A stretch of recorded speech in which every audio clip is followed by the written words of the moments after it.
பரிசுத்தமுள்ள பிதாவே, இந்த கால வேலைக்காக நன்றி சொல்கிறோம். இன்றைக்கும் கூட புலம்பலின் புஸ்தகம் 5ஆம் அதிகாரத்தை தியானிக்க நீர் பாராட்டின கிருபைக்காக நன்றி. இந்த அதிகாரத்திலிருந்து நீங்கள் எங்களுக்கு என்ன கற்றுக் கொடுக்க போகிறீரோ அத்தனையும் கற்றுக்கொள்ளக்கூடிய கிருபை தாங்க. வார்த்தைகளை நாங்கள் தியானிக்கிறோம். வார்த்தைகளிலிருந்து எங்களுக்கு சத்துவம் கிடைக்கிறது. வார்த்தைகளிலிருந்து எங்களுக்கு மகிழ்ச்சி கிடைக்கிறது. வார்த்தைகளினால் எங்களுக்கு பலன் கிடைக்கிறது. அந்த வார்த்தைகளை நாங்கள் அதிகமாய் தியானிக்க, வசனத்துக்கு அதிகமாய் செவி சாய்க்கக்கூடிய கிருபைகளை நீ தருவீராக. ஏதோ இந்த 5ஆம் அதிகாரத்தின் வாயிலாக எரேமியா தீர்க்கதரிசி மூலமாக எழுதப்பட்ட புலம்பலின் புஸ்தகத்தினுடைய 5ஆம் வசனத்தின் மூலமாக நீர் எங்களை மறுபடியும் புதுப்பித்து மீண்டும் கட்டி கொண்டு இருக்கிறபடியால் நன்றி அப்பா. நம்பிக்கை இல்லாத நேரத்தில் நம்பிக்கை கொடுக்கிறபடியால் நன்றி. இந்த முழு அதிகாரத்தை எங்களுக்கு ஆசீர்வதித்தாரும், எங்களுக்கு கற்றுத்தாரும், எங்களுக்கு போதித்தருளும்.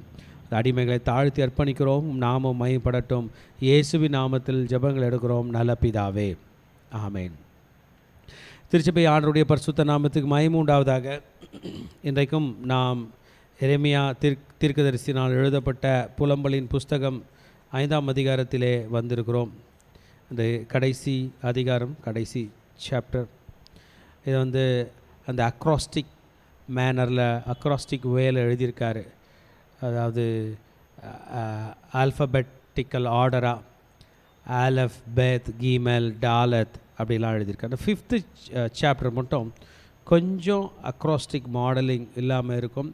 சில மாற்றங்கள் இருந்திருக்கிறது. ஏனென்றால் இந்த 5th சாப்டர் எழுதுறதுக்குள்ளே எரேமியா தீர்க்கதரிசிக்கு நிறைய ப்ராப்ளம் இருக்குது. இதை எழுதுறது கூட அவருக்கு டைம் கிடைக்காமல் போயிருக்கு. அந்த டெக்னிக்கலாக அவரால் யோசிக்க முடியாத ஒரு சூழ்நிலை இருந்திருக்கு. He was in severe ஆகனி. ரொம்ப மனதில் மிகவும் வருத்தத்தோடு, கடினத்தோடு, டிஸ்ட்ரெஸ், மிகவும் பாரத்தோடு அவர் எழுதியிருக்கிறார்.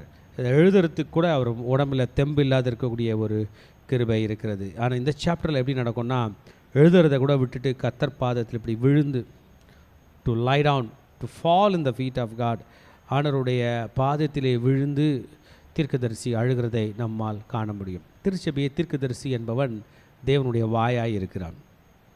ப்ரொஃபெட்டிக் மினிஸ்ட்ரி எப்படின்னா, ஆண்டவருக்கும் மனிதனுக்கும் நடுவில் நின்று அவர் சொல்லுவதை இவர்களிடம் சொல்ல வேண்டும், இவர்கள் சொல்லுவதை அவரிடம் சொல்ல வேண்டும். அவர் என்ன சொல்கிறாரோ அதை இவங்க கையில் சொல்லும் போது இவங்க லிசன் பண்ண மாட்டாங்க.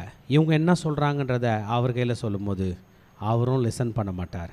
உன் வழிகள் என் வழிகள் அல்லந்தான் பரலோகம் நம்ம பார்த்து சொல்லுமா தவிர, நம்மளோட வழியை எடுத்துகிட்டு போய் பரலோகத்தை ஆல்டர் பண்ண முடியாதுங்க. பரலோகத்துடைய வழிக்கு நம்ம சரண்டர் ஆகிறது தான் நல்லது. இந்த ப்ராஃபிட்டோட சூழ்நிலையை கொஞ்சம் நினச்சி பாருங்கள். தன்னுடைய வாலிப வயதிலிருந்து, இளம் வயதிலிருந்து ஊழியம் செய்கிறார். யோசியா காலத்திலேருந்து ஊழியம் செய்கிறார். பிறகு அவருடைய மகன்கள் யோயாக்கீம், சிதேக்கியா, இவங்க இந்த ஃபேமிலி, மொத்த ஃபேமிலி அப்பா காலத்திலேருந்து ஏறக்குறைய பேரன் காலம் வரைக்கும் ஊழியம் செய்து கொண்டிருக்கிறார். Nobody is going to listen. ஆனால் இன்றைக்கி அவர் எதெல்லாம் செய்யக்கூடாதுனாரோ அதெல்லாம் அவங்க செஞ்சாங்க. என்னெல்லாம் செஞ்சால் என்னெல்லாம் ஆபத்து வரும்னு சொன்னாங்களோ அத்தனையும் வந்துச்சு.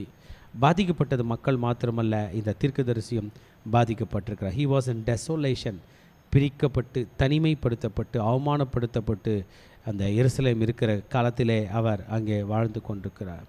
அவர் ஜெபிக்கிற ஒரு மனிதனாக இருப்பதினால் அவர் மறுபடியும் மீண்டும் கட்டுவார். there is a chance for restoration, there is hope for restoration என்று சொல்லலாம். நம்பலாம், ஆண்டவர் கட்டுவார் என்கிற எண்ணத்தோடு இந்த அதிகாரத்தை எழுதியிருக்கிறார். நம்ம 2 பகுதிகளாக பிரிக்கலாம். முதல் பகுதி பார்த்திங்கன்னா, எருசலேமில் அட் ப்ரெசன்ட் என்ன நடந்திருக்கிறது, what has happen to Jerusalem, எருசலேமுக்கு என்ன நடந்திருக்கிறது அப்படின்றத 18ஆம் வசனம் வரைக்கும் பேசுகிறார். என்னென்னலாம் நடந்திருக்கு, பீப்புள் எப்படி பாதிக்கப்பட்டிருக்காங்க, சாப்பாடுக்கு எப்படி கஷ்டம், சாதாரண ப்ரெட்டு, தண்ணி கூட காசு கொடுத்து சாப்பிட்ற அளவுக்கு, தண்ணி மீது கூட வரியை அந்த கல்தையர்கள் அன்றைக்கு போட்டார்களாம். இது என்ன சூழ்நிலை, அதை பற்றி எக்ஸ்பிளைன் பண்ண போகிறார். 19ஆம் வசனத்திலிருந்து 22ஆம் அந்த 4 வசனம் வரைக்கும் புதுப்பித்து கட்டுகிறார், மீண்டும் கட்டுகிறார், காட் இஸ் ரெஸ்டோரிங் அப்படின்றதாக தீர்க்கதரிசி நமக்கு பேசுவார். வாங்க நாம் இந்த இந்த அதிகாரத்தை நாம் தியானிக்க போகிறோம். எருசலேம் மீது வந்தது என்ன, what has happen to Jerusalem, இப்போ எருசலேமோட நிலை என்ன. மறந்துடாதீங்க, எரேமியா தீர்க்கதரிசி இந்த நேரத்தில் லைவ் கமெண்ட்ரி கொடுத்து கொண்டிருக்கிறார். அவர் அந்த ஃபீல்டில் இருக்கிறார், அவர் அந்த இடத்துல இருக்கிறார். எசேக்கியேல் தீர்க்கதரிசி 2ஆம் படையெடுக்கும் போது பிடிக்கப்பட்டு பாதியில் இருக்கிறார், கேபார் நதி கரையில் இருக்கிறார். அவரும் இதுக்கு போல பாபிலோனுக்கு போல பாதியில் விட்டுட்டு போயிட்டான் நேபுகாத்நேச்சார். அவங்க எக்கடனா கெட்டுப்போங்க என்று. ஒரு பெரும் கூட்டம் கேபார் நதி கரையில் இருக்கிறது. ஃபஸ்ட்டு சிறையிருப்பும் போது டேனியல், சாட்ராக், மேஷாக், ஆபேத்நேகோலாம் பாபிலோனுக்கே போயிட்டாங்க. போய் அவங்க செட்டில் ஆகிட்டாங்க. அவங்க அங்கே வேலை, கவர்மெண்ட் ஜாப் கிடச்சிருச்சு. நல்லா படித்தவங்க, நல்ல ஞானவங்களுக்காக கவர்மெண்ட் வேலை கிடச்சிருச்சு. 3 பகுதியாக இந்த டீம் பிரிக்கப்பட்டிருக்குது. ஒரு பகுதி முதல் சிறையிருப்பில் போயிட்டு செட்டில்டு, அவங்க பாபிலோனாக மாறிட்டாங்க. செகண்ட் டீம் சாகலை, சிறைப்பிடிக்கப்பட்டு கேபார் நதிக்கரையில் இருக்கிறாங்க. அங்கேருந்து தான் எசேக்கியேல் தீர்க்கதரிசி எழுதுவார். நீங்கள் எசேக்கியேல் தீர்க்கதரிசி புஸ்தகம் படிக்கும்போது புரிஞ்சுக்கணும், அது ஜெருசலேம்லேருந்து எழுதுனதும் அல்ல, பாபிலோன்லேருந்து எழுதுனதும் இல்லை, நடுவில் கேபார் நதிக்கரையிலேருந்து எழுதப்பட்டது. எரேமியா தீர்க்கதரிசி புஸ்தகம் நீங்கள் படிச்சிங்கன்னா அது ஜெருசலேம்லேருந்து எழுதப்பட்டது. லைவ் கமெண்ட்ரி, புலம்பல் லைவ் டர்ஜ், அந்த இடத்துல நடக்கிற அதை பார்த்து புலம்புகிறது தான். இப்போ இன்றைக்கு இந்த ஹிந்தியில் விலாப் கீத் என்று சொல்லுகிற இந்த புலம்பல் 5ஆம் அதிகாரத்தில் எருசலேமுடைய நிலையை பற்றி தீர்க்கதரிசி நமக்கு சொல்லுகிறார். என்ன நடந்திருக்கிறது பாருங்கள். கர்த்தாவே, எங்களுக்கு நேரிட்டதை நினைத்தருளும், எங்கள் நிந்தனையை நோக்கிப்பார். So addressing toward God. எனக்கு என்ன நடந்துச்சின்னு பாருங்க ஆண்டவரே, கர்த்தாவே. ஒரு ஒண்டர்ஃபுல்லான அனுபவங்க. இதெல்லாம் படிக்கும்போது நம்ம நிறைய காரியங்களை கற்றுக்கொள்கிறோம். என்ன பாருங்களேன், நமக்கு ஒரு பிரச்சனை வருதுன்னு வைங்களேன், ஐயையோ ஏங்க கொஞ்சம் வந்து பாருங்களேன், அண்ணா பாருங்களேன், சார் பாருங்களேன்னு சொல்லுவோம். தீர்க்கதரிசி அருமையான ஒரு புலம்பலை பாடிக்கிறான். கர்த்தாவே, என்னை கண்ணோக்கி பாரும். என் செய்தியை கேட்டுக்கொண்டிருக்கிற மகனே, மகளே, இன்றைக்கி நம்ம நிலை கூட ஒன்று வந்துச்சுன்னா, கர்த்தாவே என்னை கொஞ்சம் பாரும். ஆண்டவரே, எனக்கு வந்ததை பாருங்கள். ஆண்டவரே, நான் அவமானப்பட்டேன், காலையிலேருந்து அவமானப்பட்டுக்கிட்டே இருக்கிறேன், கொஞ்சம் பாரும், என்னை நினச்சிங்கப்பா, நான் ஒரு தப்பும் பண்ணலையப்பா, நான் ஊழியம் தானப்பா செய்கிறேன் என்று. லார்ட் ரிமெம்பர், ஓ லார்ட் ரிமெம்பர், கன்சிடர். அப்பா, என்னை கொஞ்சம் நினச்சிங்கப்பா, என்னை கொஞ்சம் கன்சிடர் பண்ணுங்கப்பா அப்படின்ட்டு என்ன சொல்கிறாரு, எங்கள் சுதந்திரம் அந்நியர் வசமாகவும் எங்கள் வீடுகள் புறத்தேசத்தார் வசமாகவும் தாண்டி போயின. ப்ராஃபட் என்ன சொல்ல வருகிறார் என்றால், அது அவங்களோட மேப்பு. ஜோஷுவா அவங்களுக்கு அந்த மேப்பை கொடுத்துருக்கிறார். கர்த்தர் ஆபிரகாமுக்கு கொடுத்தது, கால் வைக்கும் தேசத்தை உனக்கு சொந்தமாக கொடுப்பேன் என்று கொடுத்தது. கால் வைக்கும் தேசம், கண் பார்க்கும் பூமி என்றெல்லாம் கொடுத்தது. ஜோஷுவா அதை பிரித்து கொடுத்தது, கர்த்தர் ஆசீர்வதித்து கொடுத்தது. யோசுவா 13ஆம் அதிகாரத்துலேருந்து 20ஆம் அதிகாரம் வரைக்கும் நீங்கள் படிச்சிங்கன்னா detailed division of the land. ஆமாம், பாருங்கள், ஒரு பக்கம் அந்த பாலைவனம், பெரிய பாலைவனம், நெகேவ் என்று சொல்வார்கள். ஆமாம், சவுத் சைடு லெபனான்.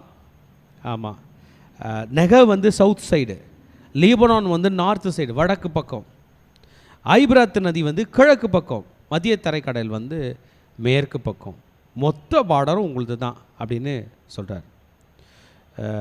இன்றைக்கி நீங்கள் அன்னைய மேப்பை வச்சு பார்த்தீங்கன்னா, இன்னைய விஷயத்தில் நான் சொன்னேன்னா, மாடர்ன் டே இஸ்ரேல் நீங்கள் பார்த்து பண்ணோம் அப்படின்னா, ஐபிராத் நதி வரைக்கும் நீங்கள் போனோன்னா, Israel, Palestine, Lebanon, Jordan, Syria, ஐபிராத் நதி வரைக்கும் அந்த பார்டர் அங்கே கொடுக்கப்பட்டு இருக்கிறது.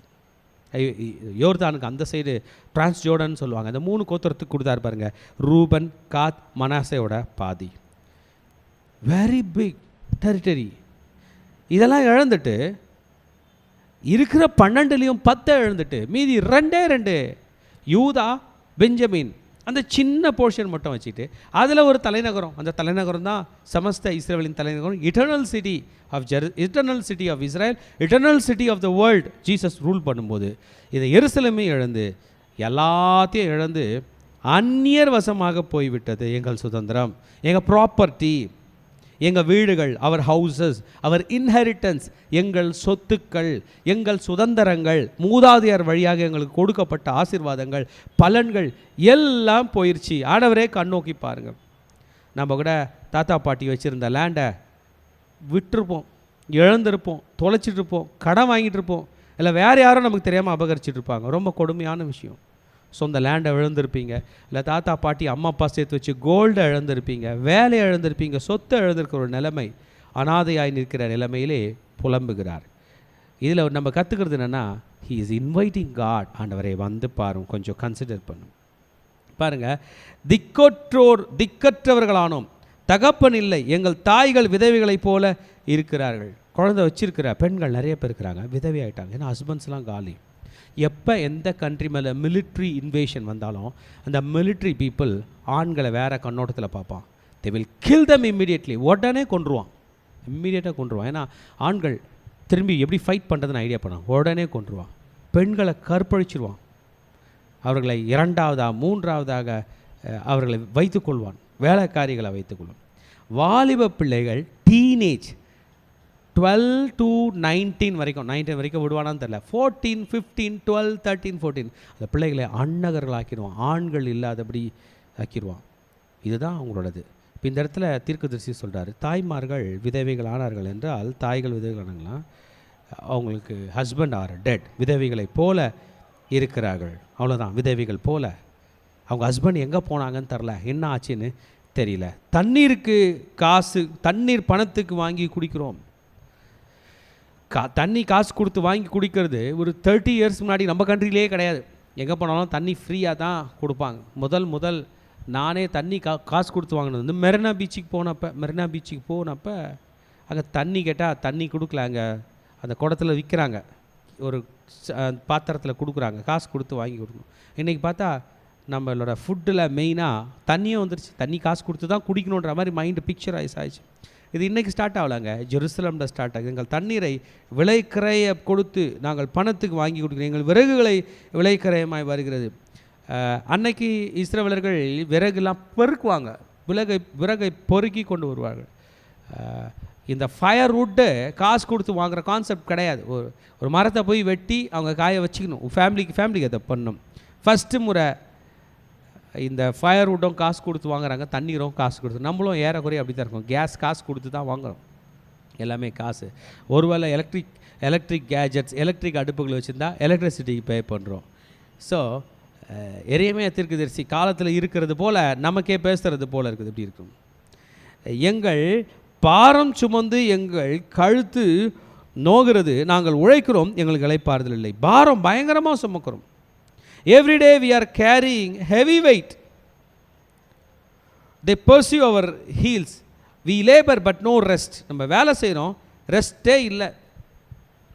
இன்றைக்கு இந்த கடைசி காலத்தில் நீங்களும் நானும் வாழ்ந்து கொண்டிருக்கிறோம். திருச்சபையே நம்ம வாழ்ந்து கொண்டிருக்கிறோம், நம்ம பிள்ளைங்களுக்கு ரெஸ்ட்டே இல்லை. Confused culture, confused time zone, confused timeline. நம்ம பிள்ளைங்க நிறைய பேர் பகலில் தூங்குறாங்க, இரவில் வேலை செய்கிறாங்க. காலையில் பிரேக்ஃபாஸ்ட்டு பிள்ளைங்க சாப்பிட்றதில்ல, நேராக டியூட்டி முடிச்சுட்டு வந்து ஆஃப்டர்நூன் லஞ்சு, சிலர் நேராக ஈவினிங் டின்னரோட வேலை ஸ்டார்ட் பண்ணுறாங்க. அடுத்த நாள் பிரேக்ஃபாஸ்ட் சாப்பிட்டு தூங்கிடுவாங்க, லஞ்சு சாப்பிட்றதில்ல. எந்த நேரம் ஒர்க் பண்ணுறாங்க சார்? டியூட்டி ஸ்டார்ட் பண்ணால் 48 மணி நேரம் 50 மணி நேரம் வேலை செய்கிறாங்க, ஆன்லைனில் இருக்கிறாங்க. என்னால் லாக் அவுட் பண்ண முடியாது என்று சொல்லுகிறார்கள். இதுதான் இங்கே தீர்க்கதரிசி சொல்லுகிறார். We are labouring but no rest, no food, no water. அந்த எண்ட் இரவு பக்கம் வேலை செஞ்சு என்னப்பா சம்பாரிச்சேனா இருக்காது, கடன் தான் இருக்கும், பேங்க் லோன் இருக்கும், இல்லை பர்சனல் லோன் இருக்கும், ஏதோ ஒரு ப்ராப்பர்ட்டி, ஏதோ ஒரு அசெட் இருக்கும், பட் அது கடனில் இருக்கும். வேலை செய்கிறது ஃபுல்லாக அடைச்சா தான், அது எப்போ அடைக்கிறது? அது 20 இயர்ஸ் 30 இயர்ஸ் லோனில் இருக்கும், 25 இயர்ஸ் லோனில் இருக்கும். இவர் அவ்வளோ நாள் வேலை செஞ்சா தானே. Amen. They are poor, they have no rest. எங்கள் தண்ணிக்கு நாங்கள் காசு கொடுக்குறோம், எங்கள் ஃபுட்டுக்கு நாங்கள் காசு கொடுக்குறோம், பாரம் சுமக்கிறோம், எங்களுக்கு இளைப்பாறுதல் இல்லை, ரெஸ்ட்டே இல்லை, தலை சுற்றுது இருந்தாலும் வேலை செஞ்சு ஆகணும், கால் வலிக்குது இருந்தாலும் வேலை செஞ்சு ஆகணும், முடியல முதுகு வலிக்குது இருந்தாலும் வேலைக்கு போய் ஆக வேண்டும் என்கிற சூழ்நிலை அப்படி இருக்கிறது. எகிப்து எங்களுக்கு உதவி செய்யும், அசிரியா எங்களுக்கு உதவி செய்யும் என்று நம்பிக்கொண்டிருந்தார்களாம். 6ஆம் வசனம் சொல்கிறது, அப்பத்தால் திருப்தி ஆகும்படி எகிப்தியருக்கும் அசிரியருக்கும் எங்களை கையளித்தோம். நாங்கள் முன்னாடியே பிளான் பண்ணிட்டோம், வயசான காலத்தில் என்ன ஆகும், ஒருவேளை வேறு ஏதாவது சூப்பர் பவர் புதுசாக டெவலப் ஆச்சுன்னா என்ன ஆகும்னு நினச்சி நாங்கள் நிறைய இன்வெஸ்ட்மெண்ட்லாம் ஈஜிப்சியன் பேங்க்கில் போட்டு வச்சோம், நிறைய இன்வெஸ்ட்மெண்ட்லாம் அசீரியா பேங்க்கில் போட்டு வச்சோம். புரிஞ்சுங்க திருச்சபை, நம்ம ஜோசியா ராஜா காலத்தில் தான் பேபிலோன் வளர்ந்து வருது, அப்போ தான் வளருது. இந்த பேபிலோன் வந்து அசிரியாவை டிஃபீட் பண்ணுது. அசிரியா வந்து சூப்பர் மேஜர் பவர். அசிரியா விழும் நம்ம யாரும் நினைக்கல, விழுந்துருச்சே. இவங்கெல்லாம் என்ன பண்ணிட்டாங்க, ஜெருசலம்லேருந்து காசெல்லாம் எடுத்துகிட்டு போய் அசிரியாவில், நினிவேல, அதோட தலைநகர் நினிவே பட்டணம், யோனா போக மாட்டேன்னு சொன்னார், அந்த நினிவே, அதில் போய் நல்லா இன்வெஸ்ட் பண்ணி பேங்க்லலாம் காசுலாம் போட்டு வச்சா அசிரியாவே பாபிலோன் தூக்கிட்டு போயிட்டான். ஈஜிப்டில் போட்டு வச்சா ஈஜிப்டே பேங்க்ரப்சியில் போகுது. ஈஜிப்ட் உதவிக்கு வரவில்லை. ஈஜிப்டுக்கு இப்போ அவங்க அகதிகளாக போகிறாங்க. இன்வெஸ்ட்மெண்ட்லாம் போட்டுருந்துன்னா இதில் நம்பி இருந்தோம், எங்களை கையளித்தோம், எங்களுடைய எல்லா இன்வெஸ்ட்மெண்ட்டும் அதில் போட்டிருந்தோம். இன்றைக்கி தப்பிச்சு போகிறவங்க ஈஜிப்டுக்கு போகிறாங்க. ஒன்றும் மறந்துடக்கூடாது, எரேமியா தீர்க்கதரிசி சொல்லுகிறார், எகிப்துக்கு நீ போனாலும் பாபிலோன் அங்கே வருவான், அங்கே வச்சே உங்களை கொல்லுவான். ஒரு நாள் மெகா யுத்தம் நடக்கும், பாபிலோனுக்கும் ஈஜிப்டுக்கும் நடக்கும். Egypt will be defeated. Super power, உலக சூப்பர் பவராக பாபிலோன் ஆக போகுது. யாருமே நினச்சி பார்க்காத ஒரு விஷயங்க. ஒரு கிராண்ட் மிலிட்ரி ஹெல்ப் ஈஜிப்ட் பண்ணணும்னு நினச்சாங்க, ஈஜிப்ட் பண்ணலை. அசிரியா பண்ணணும்னு நினச்சாங்க, அசிரியாவே அழிந்து போய்விட்டது. ஆமென். பேசிக் நெசசிட்டிஸ் என்று சொல்லுவார்கள், உணவு, உடை, குடிக்க தண்ணீர், இருப்பிடம், எதுவுமே இல்லை. they lost everything. ஸ்கேன் பண்ணி பார்த்தா, யோசிச்சு பார்த்தா, திங்க் பண்ணி பார்த்தா, இதுக்கெல்லாம் காரணம் நம்ம ஒழுங்காக சண்டை போடல, ராஜா சரியில்லை, அது சரியில்லை, இது சரியில்லைன்னு சொல்லலாம். ஆனால் தீர்க்கதரிசி ஒரு நல்ல ரிப்போர்ட் கொடுக்குறாரு பாருங்க, நம்ம எல்லாருக்கும் இது பொருந்தும். வனாந்திரத்தில் இருக்கிற பட்டயத்தில் பிராண மோசத்துக்கு ஏதுவானவர்களாக எங்கள் அப்பத்தை தேடுகிறோம் என்று சொல்லுகிறார். 7ஆம் வசனத்தில் மெயினாக சொல்கிறார், எங்கள் பிதாக்கள் பாவம் செய்து மாண்டு போனார்கள், நாங்கள் அவருடைய அக்கிரமங்களை சுமக்கிறோம். பிதாக்களுடைய பாவம் பிள்ளைகள் மீது வந்து சுமக்கிறோம். அவங்க எடுத்த புவர் சாய்ஸ், அவங்க எடுத்த புவர் டிசிஷன். நம்ம பேரண்ட்ஸ் ரைட் டிசிஷன் எடுத்ததுனால நம்ம நிம்மதியாக இருக்கோம். ராங் டிசிஷன் எடுத்திருந்தாங்கன்னா அதே போல் தான் நம்ம விளையாடுதனமாக நினைக்கிறோம், விளையாடுதனமாக யோசிக்கிறோம், விளையாடுதனமாக சண்டை போடுறோம், நினச்சதெல்லாம் செய்கிறோம், இஷ்டத்துக்கு வாழறோம். மறந்துடாதீங்க, நம்ம ஒரு புவர் சாய்ஸ் எடுத்தோம்னா that will impact our children. அந்த நேரத்தில் வில் பி ஹெல்ப்லெஸ். அவங்களுக்கு எப்படி உதவி செய்யறதுன்னு கூட தெரியாது. இதை தான் தீர்க்கதரிசி இங்கே ரெக்கார்ட் பண்ணுறாரு. எங்கள் parents, our father sinned and they are no more. அவங்க இல்லை, ஆனால் நாங்கள் இந்த இனிக்விட்டிஸ், இந்த கான்சிக்வன்சஸை நாங்கள் பேர் பண்ணுறோம். It was unfair. they lived an unfair life. What is this unfair life? Unfair life. They lived a life without pleasing God. தேவனுக்கு ப்ளீஸ் பண்ணாதபடி, தேவனுக்கு பிரியமில்லாத வாழ்க்கை வாழ்ந்தபடினால் நாங்கள் இன்றைக்கு இந்த பாடு அனுபவித்து கொண்டு இருக்கிறோம். So a family has to be saved completely. தகப்பன் ரட்சிக்கப்பட வேண்டும், தாய் ரட்சிக்கப்பட வேண்டும், பிள்ளைகள் ரட்சிக்கப்பட வேண்டும். So they have been punished. ஆசீர்வாதம் எப்படி தலைமுறையாய் ட்ராவல் பண்ணுமோ, சாபமும் ட்ராவல் பண்ணோம், கடனும் ட்ராவல் பண்ணோம், வியாதியும் ட்ராவல் பண்ணோம். we should be very careful. அதனால் ஆண்டவர் சொன்னார், நான் உன் தலைமுறைகளின் தேவனாக இருக்கிறேன். ஆபிரகாமின் தேவன், ஈசாக்கின் தேவன், யாக்கோபின் தேவன், இஸ்ரவேலின் தேவன் என்று சொன்னாரே, நம்முடைய தலைமுறைகளின் தேவன் இருக்கிறார். இதனுடைய நிலைமை என்னென்னா, அடிமைகள் எங்களை ஆளுகிறார்கள். எதுனா விஷயம்னா, ஏற்கனவே அந்த அசிரியா இருந்தான் பார்த்தீங்களா, அவன் தான் ரியல் எஸ்டேட் ஃபெலோ. 10 கோத்திரத்தை பிரித்து அவங்களெல்லாம் துரத்திட்டு அந்த லேண்டை ரியல் எஸ்டேட் பண்ணி விற்றுட்டாங்க. அங்கே இப்போ வாழ்கிறவங்க இஸ்ரவேலர்களே கிடையாது. புரிஞ்சுங்க, 10 கோத்திரம், ரூபன், சிமியோன், தான், இசகர், நப்தலி எல்லாம் படித்தோம்ல, அவங்களாம் இல்லை. அவங்களெல்லாம் துரத்திட்டான். வேற எங்கேயோ ரியல் எஸ்டேட் பண்ணி வீடு காலி பண்ணிட்டான். எங்கெங்கேயோ இங்கே கொடுக்குறான், நல்லது கொடுக்குறான்னு துரத்தி விட்டு அவங்க உலகெங்கும் சிதறடிக்கப்பட்டாங்க. இப்போ அங்கே வாழ்கிற ஜனங்க வந்து மிக்ஸ்டு பாப்புலேஷன். சில இஸ்ரவேலர்கள், பல அசிரியர்கள். இவங்களுக்கு தான் சமாரியர்னு பேர். புதிய ஏற்பாடில் ஜீசஸ் கிரைஸ்ட் வரும்போது சமாரியா வழியாக வந்தார். சமாரியான்றது என்னதுங்க? அந்த பிரிஞ்சு போன அந்த 10 கோத்திரத்தோட லேண்டுக்கு தான் சமாரியான்னு பேர். இப்போ இந்த சமாரியாவில் வந்துட்டாங்கல்ல, இந்த சமாரியாவில் இருக்கிறவன் எருசலேமுக்கு வந்து லேண்டு வாங்குகிறான். இந்த பாபிலோன் எருசலேமில் உள்ள யூதர்களை அடித்து துரத்திட்டு அவனுக்கு விற்கிறாங்க. இல்லை, அவனுக்கு பவர் கொடுக்குறாங்க. நீ வா, நீ இந்த வில்லேஜ் ஆஃபீஸராக, நீ வா இந்த நகரத்தை பாரு, நீ வா இந்த சிட்டியை பாருன்னு சொல்லி புறஜாதிகளை கொண்டு வந்து விடுறாங்க. தாவீதின் வம்சமும் ஆபிரகாமின் வம்சமும் அடிமைகளாகிவிட்டது. They started ruling. அவங்க தான் கவர்னர் ஆகிட்டாங்க, அவங்க தான் கிங்ஸ் ஆகிட்டாங்க, அவங்க தான் கமாண்டர் ஆகிட்டாங்க, அவங்க தான் கவர்மெண்ட் ஆஃபீஷியல் ஆகிட்டாங்க. அவர்கள் எங்களை ஆளுகிறார்கள். ஒரு காலத்தில் அடிமைகளாக இருந்தவர்கள். ஜோசியா ராஜா இருக்கும்போது இவங்க நல்லா ஸ்ட்ராங்காக இருந்தாங்க. எசேக்கியா ராஜா இருக்கும்போது இவங்க ஸ்ட்ராங்காக இருந்தாங்க. அந்த ஜனங்களெல்லாம் இவங்க கண்டுக்கிறல. அவங்க அன்றைக்கி அடிமைகளாக இருந்தவர்கள் இன்றைக்கு அவங்க பவருக்கு வந்துட்டாங்க. நாங்கள் ஒன்றும் இல்லாமல் இருக்கோம். They are the servants. தீர்க்கதரிசி தெளிவாக இதில் நமக்கு வெளிப்படுத்துகிறார். அவங்க அடிமைகளாக இருந்தவங்க, அவங்க வேலைக்காரர்களாக இருந்தவங்க, இன்றைக்கி அவங்க எங்களை ரூல் பண்ணுறாங்க. இந்த அளவுக்கு மோசமான நிலையில் எருசலேம் போயிருக்குது ஐயா என்று புலம்புகிறவர், என்ன நடக்குது?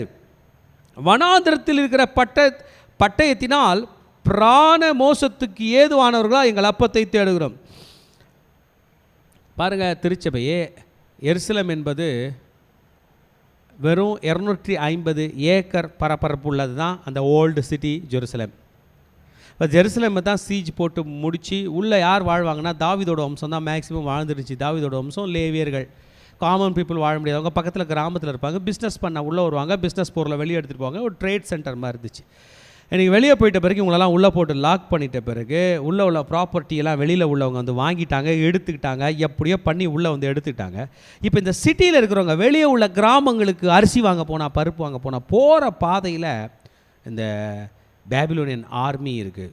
கொன்றுவான், டார்ச்சர் பண்ணுவான், அப்யூஸ் பண்ணுவான். பெண்களாக இருந்தால் கற்பழிச்சிருவான், ஆண்களாக இருந்தால் கொன்றுவான், வாலிப பிள்ளைகளாக இருந்தால் தூக்கிட்டு போய் அவர்களை அன்னகர்கள் ஆக்கிடுவான்.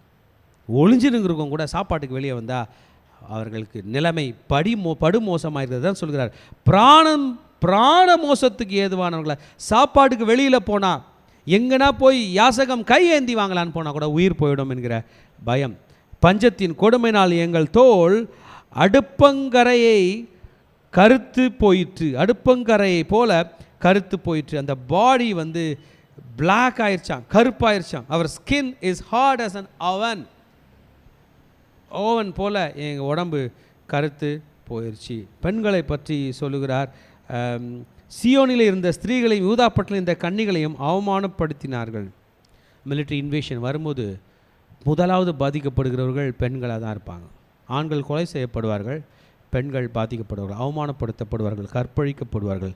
இது அன்றைக்கு நடந்தது. இந்த கல்தேயர்களுடைய மெயின் ஸ்ட்ராட்டஜி அதுதான். They want to disgrace Jerusalem, அவமானப்படுத்த வேண்டும். பெண்கள் ப்ரூட்டலி, பெண்களை மிகவும் கொடிதான முறையில் அவர்களை அழித்தார்கள். அந்த பெண்களை அடிமைப்படுத்தினார்கள். பிரபுக்களுடைய கைகளை அவர்கள் கட்டி அவர்களை ஏற தூக்கினார்கள். முதியோரின் முகங்கள் மதிக்கப்படவில்லை. Princess where ஹங் up their hands. அதாவது என்ன பண்ணுவாங்களாம், ராஜகுலம் எல்லாம் ஜெருசலமில் main Davidic empire, Davidic people, Jewish people இருப்பாங்களா, அவங்கள கையை கட்டி 2 கையும் அப்படி வச்சு கட்டி சவுத்தில் தொங்க விட்ருவான், இல்லை மரத்தில் தொங்க விட்டு ரொம்ப சித்திரவதை பண்ணுவாங்க. தொங்கிட்டே இருப்பாங்க, சாகும் வரை அடிப்பாங்க. அதை தான் இங்கே தீர்க்கதரிசி சொல்லுகிறார். கட்டி தொங்க விட்டான், ஹேங் பண்ணல, கழுத்தில் கட்டி தூக்கி போடல, கையை கட்டி தூக்கி வச்சு டார்ச்சர் பண்ணுவான். மிகவும் அவமதிக்கப்பட்டார்கள். பெரியவங்களை கூட மதிக்கலை. ஒரு அங்கிள் ஸ்தானத்தில் இருக்காரே, ஒரு அப்பா போல் இருக்காரே, தாத்தா போல் இருக்காரே. No, the soldiers will disgrace everyone. The soldiers had disgraced even the elders. முதியோர்கள் என்று கூட பார்க்காதபடி சியோனை தனிமைப்படுத்தினார்கள், சியோனை அவமானப்படுத்தினார்கள். வாலிபர்களை இயந்திரம் அரைக்க கொண்டு போனார்கள். இளைஞர்கள் விறகு சுமந்து இடறிவர்கள். இளைஞர் என்பது 12 இயர்ஸ்க்குள்ளே உள்ளவங்களை தான் சொல்கிறாரு இங்கே. அவனெல்லாம் தலை மேலே விறகு வச்சு தூக்க விட்டான். வாலிபரை எந்திரம் அரைக்க கூட்டு போகிறான். உயிராக இருக்கிறதே நோஞ்சானான வாலிபர்கள் தான் எந்திரம் அரைக்க முடியும். They went to grind mill stones. இப்படி தான் போயிருக்கிறது. முதியோர்கள் யாரும் வாசலில் உட்காருவதும் இல்லை. வாலிபர்கள் இசை வாசிப்பவர்கள் யாரும் இல்லை. கிண்ணறங்கள் வாசிக்கிறது இல்லை. எங்கள் இருதயத்தின் களி கூறுதல் ஒழிந்து போயிற்று. எங்கள் சந்தோஷம் துக்கமாய் மாறிற்று. அவங்க தாத்தா தாவீது ஒரு சங்கீதம் பாடியிருப்பார், அதில் சொல்லியிருப்பார், என் புலம்பலை ஆனந்த களிப்பாக மாற பண்ணின தேவன். இங்கே எரேமியா தீர்க்கதரிசி ரெக்கார்ட் பண்ணுறார், என் ஆனந்த களிப்பை புலம்பலாய் மாற பண்ணினார் என்று. டெர்ச், புலம்பல், ஐயோ என்று மார்பில் அடித்து கொண்டு பாடுகிற ஒரு பாடல் தான் இது. எங்கள் தலையில் இருந்து கிரீடம் விழுந்தது, ஐயோ நாங்கள் பாவம் செய்தோம், அதனால் எங்கள் இருதயம் பலட்சியம் ஆயிற்று, அதனால் எங்கள் கண்கள் இருண்டு போயின. பாழாய் கிடக்கிற சியோன் மலையின் மேல் நரிகள் ஓட திரிந்தது. மவுண்ட் ஜயன், அது மேலே தான் ஆலயம் இருக்குது, எருசலேம் தேவாலயம் இருக்குது, அதில் நரிகள் வருகிறது. எப்பொழுதும் அந்திபலி சந்திபலி செலுத்தப்படுகிற எருசலேம் தேவாலயத்திலே ஒன்றுமில்லை. அது இடிபாடுகள் மத்தியில் இருக்கிறது. Everything was in chaos. The heart is fainted. இதயம் மிகவும் நொந்து போயிருக்கிறது. கண்கள் இருளடைந்திருக்கிறது. சியோன் மலைக்கு போவதற்கு யாரும் வரவில்லை. என ஆலயம் இடிக்கப்பட்டது. அதில் உள்ள பொன் தகடுகள்லாம் கொண்டு போகப்பட்டது. வெளியேறப்பட்ட பாத்திரங்கள் சிறைப்பிடிக்கப்பட்டு போயிட்டது. லேவியர்கள் கொலை செய்யப்பட்டார்கள். வாலிபர்கள் கொலை செய்யப்பட்டார்கள். இதுதான் the live commentary about Jerusalem during Babylonian siege, during Babylonian invasion. The Babylon மன்னன் நேபுகாத்நேச்சார் very powerful invader. உலகத்தையே ஆண்ட மன்னன், ஃபஸ்ட்டு மன்னன் அவன்தான். அவன் ரொம்ப கொடிதான முறையில் மிடில் ஈஸ்ட்டை தன் கட்டுக்கோப்புக்குள் கொண்டு வந்தான். குறிப்பாக எருசலேமை மிகவும் படாத பாடுபடுத்தினான். ஏன்னா உலகத்தில் உள்ள பெரிய ட்ரேட் சென்டர் அங்கே தான் இருந்தது. அந்த 250 ஏக்கருக்குள்ள கோடி கணக்கான பணம் குவிந்திருந்தது, டன் கணக்கில் கோல்டு இருந்தது. So he had an eye, he just disregarded the God and he destroyed completely. இப்போ தான் நம்ம தீர்க்கதரிசி தன்னுடைய ஃபைனல் ப்ரேயர் பண்ண போகிறார். 4 வசனம் ரொம்ப இம்பார்ட்டண்ட்டான வசனம். a prayer for restoration. ஆண்டவரே என்னை புதுப்பித்து கட்டுங்க. இந்த ப்ரேயர் ரொம்ப பவர்ஃபுல்லாக இருக்கும். இந்த ப்ரேயர் பண்ணுறது எரேமியா தீர்க்கதரிசி, நம்ம தீர்க்கதரிசி. இந்த பைபிளில் ஒரு ஊழியன், ஒரு தீர்க்கதரிசி, ஒரு உண்மையான பக்தன் எப்படி ஜெபிப்பான் என்பதை தான் நம்ம இதில் படிக்க போகிறோம். பாருங்கள் 19th verse. கர்த்தாவே நீர் என்றென்றைக்கும் இருக்கிறீர், உம்முடைய சிங்காசனம் தலைமுறையாக நிற்கும். So he started praising God. Lord, we lost our throne. நாங்கள் எங்கள் சிங்காசனத்தை விட்டோம், எங்கள் ராஜாக்கள் சிங்காசனத்தை தொலைச்சிட்டாங்க. ஆனால் நீர் என்றைக்கும் ராஜாவாக இருக்குது. அப்படியே தலையை பரலோகத்து நேராக வச்சு பாருங்கள். கர்த்தர் ராஜரீகம் பண்ணுகிறார். என்னுடைய சிங்காசனம் போனால் கூட கவலை இல்லை, என் தேவனுடைய சிங்காசனம் வானத்தில் இருக்குது. என் கொடி விழுந்தாலும் பரவாயில்ல, சிலுவை கொடி எனக்காக ஏற்றப்பட்டு இருக்கிறது. என் இயேசு ஆளுகை செய்து கொண்டிருக்கிறார். நீர் என்றென்றைக்கும் அரசாளுகிறீர், என்றென்றைக்கும் இருக்கிறீர். உடைய சிங்காசனம் தலைமுறை தோறும் இருக்கும். தாவீது இருக்கும்போது தான் ஆண்டவர் சிங்காசனம் இல்லை. இன்றைக்கு நாம் தோற்றாலும் என் ஆண்டவர் ஜெயித்து கொண்டிருக்கிறாருங்கிற நம்பிக்கை. தேவர் என்றென்றைக்கும் எங்களை மறந்து நெடுங்காலமாக எங்களை கைவிட்டு இருப்பது என்ன? ஆண்டவரே, ஏறக்குறைய 20 இயர்ஸாக எங்களை நீங்கள் கைவிட்டுருக்கீங்க. ஃபைனல் ப்ளோ அவன் பண்ண போகிறான், ஆனால் எங்களுக்கு கவலை இல்லை. கர்த்தாவே, நீர் எங்களை மீண்டும் கட்டுவீர். You will change, you will renew us, you will protect us, you will turn toward us, you will forgive all our sins, you will not forget us forever. ஆண்டவரே, மீந்திருக்கிற எங்களை ஒரு நாளும் நீர் கைவிட மாட்டீர் என்கிற நம்பிக்கையை இந்த இடத்துல தீர்க்கதரிசி வெளிப்படுத்துகிறான். கர்த்தாவே, எங்களை உம்மிடத்தில் திருப்பிக் கொள்ளும், அப்பொழுது திரும்புவோம், பூர்வ காலத்தில் இருந்தது போல எங்கள் நாட்களை புதியவையாக்கும். ஆண்டவரே, தாவீது காலத்தில் இருந்தது போல ஆக்கும், சாலமோன் காலத்தில் இருந்தது போல ஆக்கும். turn us back to you. ஆண்டவரே, எங்களை உங்கள் பக்கம் திருப்பிங்க. தீர்க்கதரிசி ரொம்ப கிளியராக சொல்கிறாரு. when we turn toward you we are restored. திருச்சபையே, தேவனுடைய பிள்ளைகளே, நீங்கள் கர்த்தர் பக்கம் திரும்பும்போது நீங்கள் கட்டப்படுகிறீர்கள். how to get ourselves restored, how to be rebuilt again, how to be regenerated, how to grow, how to regrow, how to come up in life after many falls. turn toward God. தேவன் பக்கம் திரும்புங்கள். pray for restoration. உங்களை கர்த்தர் மீண்டும் கட்ட வேண்டும் என்று ஜெபியுங்கள் என்று தீர்க்கதரிசி நமக்கு கற்றுக் கொடுக்கிறார். we need to be restored. God will restore us. we need to turn back to them. நாம் அவரை திரும்ப வேண்டும். உண்மையாய் தம்மை நோக்கி கூப்பிடுகிற யாவருக்கும் அவர் சமீபமாய் இருக்கிறார் என்பதை கற்றுக் கொடுக்கிறார். எங்களை முற்றிலும் வெறுத்து விடுவீரோ, எங்கள் பேரில் கடும் கோபமாய் இருக்கிறீரே. he finishedங்க. ப்ரேயரே முடிச்சிட்டாரு, புலம்பலே முடிஞ்சு, எரேமியா கதை முடிந்தது. எரேமியா பற்றி படிக்கிறோம். எரேமியா கொஞ்சம் கூட விரும்பவே இல்லை எகிப்துக்கு போவதற்கு. கட்டப்பட்டவராய் எகிப்துக்கு இழுத்து கொண்டு போகப்படுகிறார். பாபிலோனியர்களால் அல்ல. இந்த போகிற டீம், ஜெருசலம் பீப்புள் இங்கேருந்து தப்பிச்சு எகிப்துக்கு போகிறாங்களே, அவங்க ஒரு நாள் அழிக்க தான் பட போகிறாங்க. ஏன்னா எகிப்துக்கு போகக்கூடாது என்பது ஆண்டவருடைய கட்டளை. பாபிலோனுக்கு போனால் வாழலாம், எகிப்துக்கு போனால் அழணும், எகிப்து கூட சேர்ந்து அழிய வேண்டும். இவர் கட்டப்பட்டு இழுத்து கொண்டு போகப்படுகிறார். The book is ending here in anguish. பவர்ஃபுல்லான ப்ராஃபட். அவர் எழுதின மாதிரி யாரும் எழுதலை. 52 அதிகாரங்கள் பேசினார், 5 அதிகாரங்கள் புலம்பல்ல பேசினார். த வீப்பிங் ப்ராஃபட். அந்த நாள்லேருந்து இந்த நாள் வரைக்கும் அழுது கொண்டே இருக்கிறார். ஆமாம், சூழ்நிலை மாறினது, ஆனால் அவர் அதை பார்க்கவில்லை. கர்த்தர் மீது நம்பிக்கையை போட்டு தன் கண்களை மூடிவிடப் போகிறார். அவர் வாழ்க்கை முடிய போகுது. ப்ராஃபட் எசேக்கியேலும் அதே போல தான். கேபார் நதிக்கரைக்கு போனார்ல, அவர் எங்கே போனார்னு நமக்கு தெரில. எரேமியா போகிறார் எகிப்துக்கு, எசேக்கியேல் போகிறார் பாபிலோனுக்கு. ஆனால் வழியிலேருந்து ஹாஃப்வேல தானியேல் பாபிலோனுக்கு போய் அங்கேயே செத்துடுறாரு. தானியேல் எருசலேம் வரல.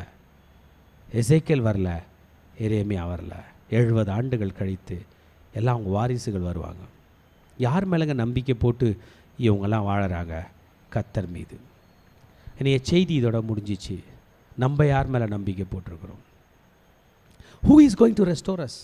ஃபினான்ஷியலாக விழுந்துட்டோமே, ஃபிசிக்கலாக விழுந்துட்டோமே, மென்டலாக விழுந்துட்டோமே, இமோஷ்னலாக விழுந்துட்டோமே, ரிலேஷன்ஷிப்பில் விழுந்துட்டோமே, ஃபேமிலிஸ் அடி வாங்கியிருக்கே, பிஸ்னஸ் போயிருச்சே, வெறுங்கையா நடு ரோட்டில் இருக்கிறோமே. யாரை நம்பி எழுந்தோம்? அசிரியாவை நம்பி. யாரை நம்பி எழுந்தோம்? எகிப்தை நம்பி. யாரை நம்பி எழுந்தோம்? இந்த உலகத்தை நம்பி. யாரை நம்பி எழுந்தோம்? அந்த பாவத்தை நம்பி. அந்த பாவம் பண்ணலாம், வாழலாம். இந்த எகிப்தை நம்பலாம், அசிரியாவை நம்பலாம், அசிரியாவோட பலிபீடம் கிட்ட போகலாம். கர்த்தருடைய பலிபீடம் வேண்டாம் என்று கர்த்தரை விட்டு போக போக திருச்சபையை நீங்களும் நானும் ஜெயிப்பதில்லை. All the devil is a robber, he is a thief. திருடன் திருடவும் கொல்லவும் அழிக்கவும் வருகிறான் என்று வேறொன்றுக்கும் வராம். நம் கையில் உள்ளதை எல்லாம் அவன் திருடி சென்றான். தீர்க்கதரிசி புரிந்து கொண்டு ஒரு டைரக்டிவ் பிரேயர் பண்றாரு. இவர் கூட சேர்ந்து இந்த பிரேயரை பண்ணுவதற்கு கூட யூதால ஒருவரும் இல்லை. வாழ்ந்த காலத்தில் பாவத்தில் வாழ்ந்தாங்க, தாழ்ந்த காலத்தில் சலிச்சு போறாங்க. போ செத்து போறேன். நோ, நம்மை சாகும்படியாக கர்த்தர் தேர்வு செய்யவில்லை, நம்மை வாழ வைக்கும்படியாக. A small prayer can change our life. நீங்கள் இன்றைக்கு ஜெபிக்கிற ஒரு ஜெபம் உங்கள் வாழ்க்கையை மீண்டும் புதுப்பித்து கட்டும். வாங்க திருச்சபையை நாம் எழுந்து நின்று கர்த்தரிடம் புதுப்பித்து கட்டும்படி ஜெபிப்போம். அவர் மீண்டும் கட்டுகிறார். அவர் நம்மை மறுபடியும் கட்டுகிறார். நாம் அவர் கையில் படைத்தால் போதும். என்னை உம் கையில் படைக்கிறேன் ஆண்டவரே, நீர்தான் குயவன், என்னை உம்முடைய கரங்களில் முழுமையாக அர்ப்பணிக்கிறேன் என்று சொல்வீர்கள் என்றால் திருச்சபையே கர்த்தர் உங்களையும் என்னையும் நடத்த வல்லவராயிருக்கிறார்.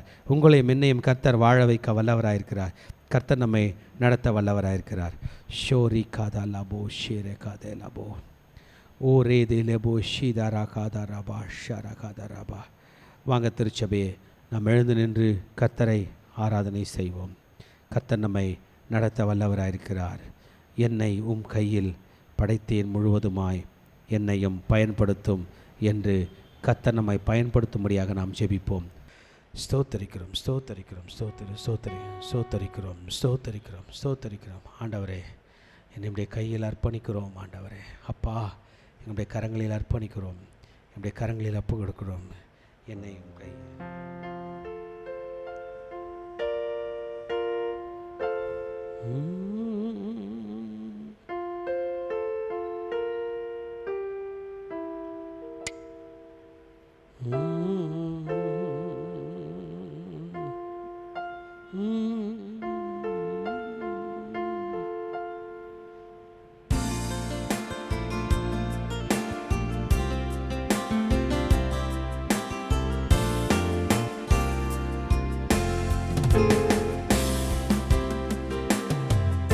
என்னை உம் கையில் படைத்தேன், முழுவதுமாய் என்னையும் பயன்படுத்தும். என்னை உம் கையில் படைத்தேன், முழுவதுமாய் என்னையும் பயன்படுத்தும். குயவன் நீ, களிமண்ணானும்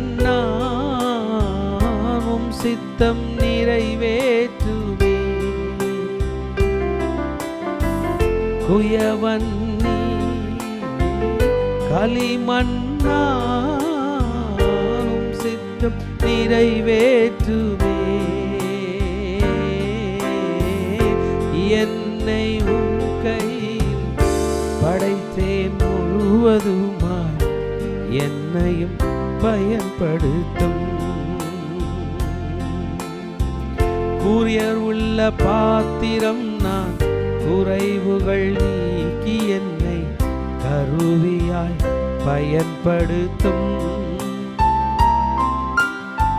குறைவுள்ள பாத்திரம் நான், குறைவுகள் நீக்கி என்னை கருவியாய் பயன்படுத்தும். குயவன் நீர், களிமண்ணான் உம் சித்தம் நிறைவேற்றுமே. குயவன் நீர், களிமண்ணான் உம் சித்தம் நிறைவேற்றுமே. என்னை உம் கையில் படைத்தேன் முழுவதுமாய், என்னையும் பயன்படுத்தும், என்னையும் பயன்படுத்தும், என்னையும் பயன்படுத்தும்.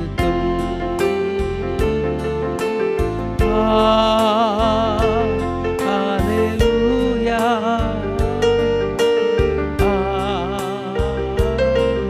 ஹல்லேலூயா,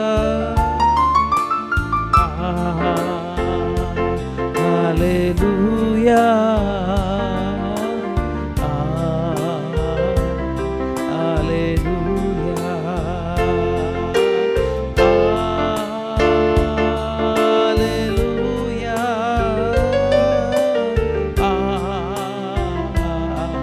Hallelujah, Hallelujah,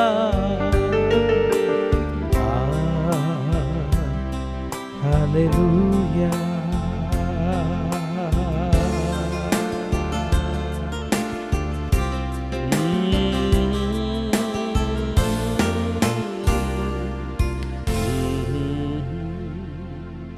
திருச்சபையே, இன்றைக்கு கர்த்தர் நம்மோடு பேசி கொண்டிருக்கிறார். இந்த 5ஆம் அதிகாரத்திலே இந்த 19ஆம் வசனத்தில் இருந்து 22ஆம் வசனம் வரைக்கும் it is the prayer for restoration. நம்முடைய சூழ்நிலை என்ன? மகளே, உன் சூழ்நிலை என்ன? மகனே, உன் சூழ்நிலை என்ன? இந்த ஒண்டர்ஃபுல்லான prayer, lord turn us back to you. எங்களை உங்கள் பக்கம் திருப்பிங்க. டர்ன் அஸ், உங்கள் பக்கம் திருப்பிங்க. நம்ம இந்த ப்ரேயர் பண்ணானா, அப்பா நீயே திரும்பினா நான் திரும்பவாத சூழ்நிலை இருக்கேன், என்னை நீங்களே திருப்பிங்கப்பா.